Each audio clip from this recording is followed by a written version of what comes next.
Hey the physics students, welcome to Educate. In this video, we will be trying to prove the law of signs by using cross products of vectors.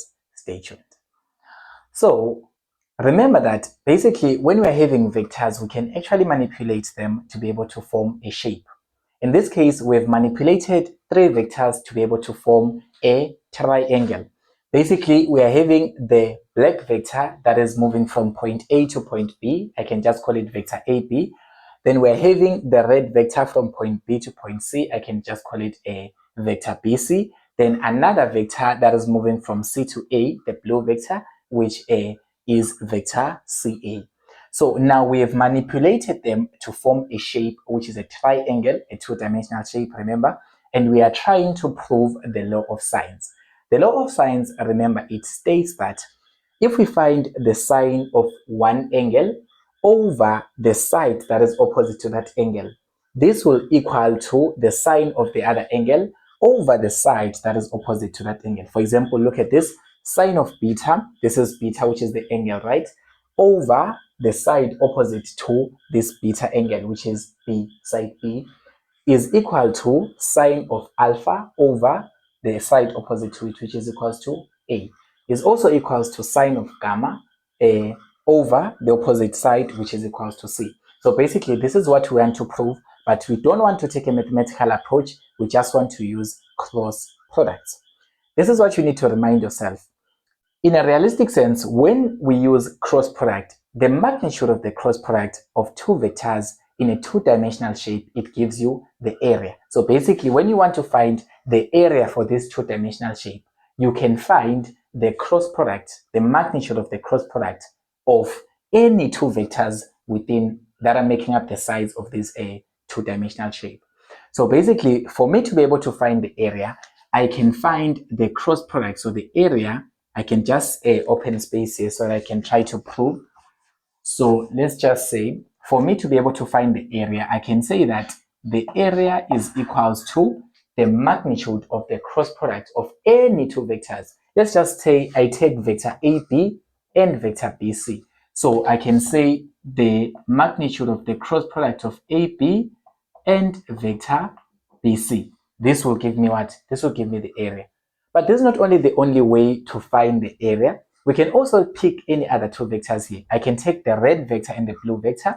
So the area can also be equal to the magnitude of the cross product of the red vector, which is a BC, with the blue vector, which is CA. So this is CA. And I can also find the area using another combination of vectors. Use the blue vector and the black vector, you still get the same area as well. So the area can also be found by taking the magnitude of the cross product of the blue vector CA. So this is the blue vector CA, crossing it with the black vector AB. So basically, all of these magnitudes of the cross products, all of them, they represent the same area, or all of them, they are equal to the same area, which is the area of this triangle that is being made up, whose sides are the vectors. So now one thing that you need to remember, which is a law of the cross products, is that if you find the magnitude of the cross product of vector A with a vector B, this will give you the magnitude of vector A multiplied by the magnitude of B sine of angle theta. So you know that from cross products, whenever you find the magnitude of the cross product between two vectors, this is equal to the magnitude of the first vector, in this case, which is A, the second vector's magnitude, which is B, and then sine of the angle theta, whereby theta is the angle between these two vectors, the angle between vector A and vector B. Now, the thing is here, we can apply the same thing here since the area is actually the magnitude of the cross product. How can we do that? Let's start here. I can say that the magnitude of the cross product of AB with vector BC is equal to the magnitude of vector AB multiplied by the magnitude of vector BC sine of the angle between them. Okay, so let's just say sine of the angle between them before we see which angle to substitute them. So let me show you something here. the magnitude of AB, which is the size of side AB, or the size of vector AB, or the length of vector AB, you can see the vector AB is the black vector and its magnitude is C. So I can say that the magnitude of AB is what? Is C. That is the size of the vector AB as indicated by the diagram. So basically, we can do the same thing. Look at vector BC. The vector BC is the red vector coming from point B to point C and is having a magnitude of A. So this is C multiplied by A. Basically, we are substituting these two for the magnitude. And then we are having sine of. If we look carefully here, theta must be the angle between the two vectors. In this case, the two vectors AB and BC, the black vector and the red vector, have got an angle between them which is beta. That's the angle beta. So this is sine of beta. So you already know that whenever I am finding the cross product of AB with BC, this can be expressed as C times A sine beta. If we use the similar pattern, evaluate the cross product of BC and CA, I would say that the cross product of BC with CA, if I do this cross products of BC and CA, BC is the red vector and then CA is the blue vector. So now I need the magnitude of the first vector. According to this formula, I need the magnitude of the first vector and I need the magnitude of the second vector, sine of the angle between them. So let me just write it as a formula. I need the magnitude of BC, vector BC, multiplied by the magnitude of vector CA, and then this is sine of the angle between them. Generally, I'll just call it theta before I substitute the actual angle as the diagram suggests. So now here, this is going to be equal to, when we look at the magnitude of vector BC, the size or the length of this red vector, it is A. It's written here is what? Is A. So you are going to write A there. Remember guys, the magnitude is just the size. What's written here is the size. So it's kind of a general, you can see it, right? And then look at this. This is the magnitude of CA. CA is the blue vector coming from point C to A. And its size is B. The value of the size there is what? Is B. So this is AB. And then this is sine of. We look at the angle. The angle between this red vector and this blue vector, it is gamma. Remember this angle theta, it must be the angle between the vectors. You don't just pick the angles from the A and then you put them here. You don't just take any angle that you want because you know mathematics. No, you pick the angle between the two vectors whose cross product you are looking for. In this case, we are looking for the cross product between BC and CA. So the angle between the vector red vector BC and blue vector CA is gamma. You're gonna write gamma is the angle. Now you go to the third cross product. The third cross product here, it is saying what? The third cross product, it is the cross product of CA and AB. So this is the cross product of CA cross AB. So the cross product of CA and AB, I will still use the same formula. I have to say the magnitude of CA multiplied by the magnitude of AB, then this is going to be sine of the angle between them. Now you just substitute. You now see the trend. You can see that CA is this vector. Again, CA, the blue vector. We've already said the magnitude is B there. So the magnitude of CA is B. And then AB vector, its magnitude is C. So this is BC, sine of. You look at the angle between them. The angle between what? The angle between vector CA and vector AB. In this case, the angle between the blue vector and the black vector.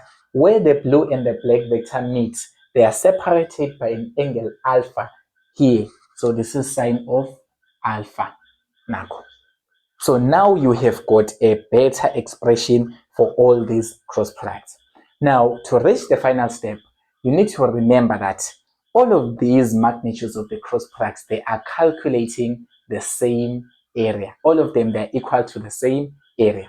So basically, if I just want to make space here, I would say that basically here we have evaluated our cross products, and after evaluating their magnitudes, we saw that So we saw that the cross product of vector AB with BC is equals to CA sine of beta, right?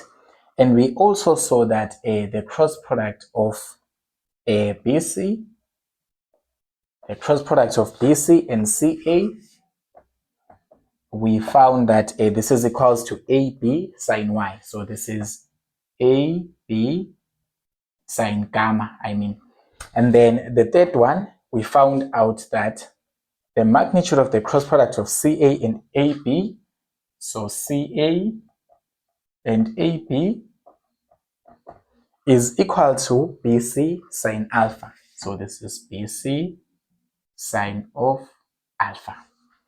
So this is what we have proven using this law here.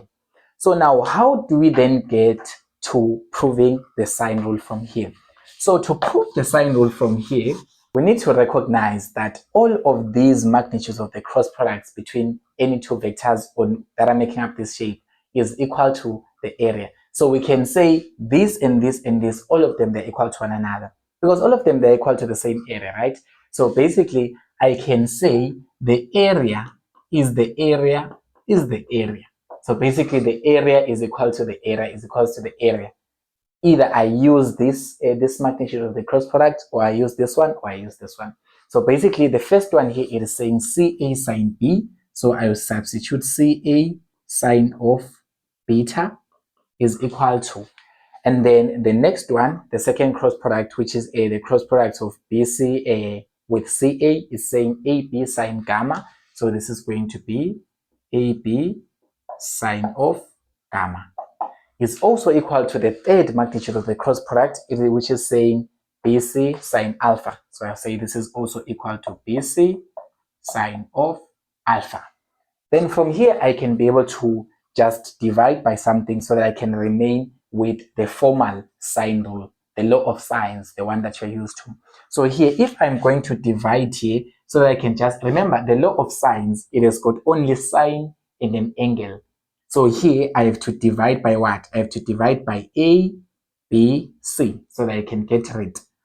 So divide all sides by A, B, C, divide all sides by A, B, C. I can definitely cancel out everything in such a way that I only remain with sine of something on the numerator. So if we cancel things out here, A and A cancels out, right? C and C cancels out. We can now say that here, this can reduce to sine of beta over the side B. And then we cancel out the other things here. We cancel out A and A, we cancel out B and B. We remain with what? We remain with sine of gamma, angle gamma over side C.